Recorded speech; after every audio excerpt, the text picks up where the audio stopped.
আসসালামু আলাইকুম গাইস, আশা করি ভালো আছেন সকলেই। দেখতে পাচ্ছেন আমরা এখানে মুড়ি মাখাচ্ছি এবং এই মুড়ি মাখাতে আমাদের অল্প কিছু সরঞ্জাম এবং ব্যবস্থা করা হয়েছে। এখানে আলুর চপ, বেগুনি, পেঁয়াজু এবং সাথে ছোলা আছে, শসা, লেবু, পুদিনা পাতা এবং ধনিয়া আছে।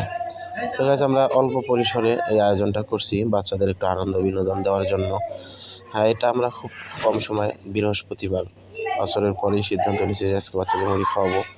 তো এরাও আসলে অনেক আনন্দ পায় এই সময়টায়। খুব তড়িঘড়ি করে আমরা কাজটা সেরে ফেলি এবং বাচ্চারা এই মুড়ি খাওয়ার জন্য আগে থেকে এসেই উপস্থিত যে আজকে আমরা মুড়ি খাবো।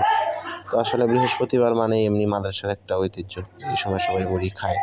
তো আমরা মুড়িটা বানিয়ে বাচ্চাদের মাঝে বিতরণ করছি, তারাও অনেক আনন্দ পাচ্ছে এবং আনন্দ করেই খাচ্ছে গাইস। আপনারা দেখতেই পাচ্ছেন যে সবাই কত খুশি। আসলে এটা প্রয়োজন। সবসময় পড়াশোনায় লিপ্ত থাকলেও হয় না, মাঝে মধ্যে খাবার দাবারেরও ব্যবস্থা করা উচিত। তো যাই হোক, আশা করি ভিডিওটা ভালো লাগলে শেয়ার করবেন এবং পাশে থাকবেন, আমাদের জন্য দোয়া করবেন।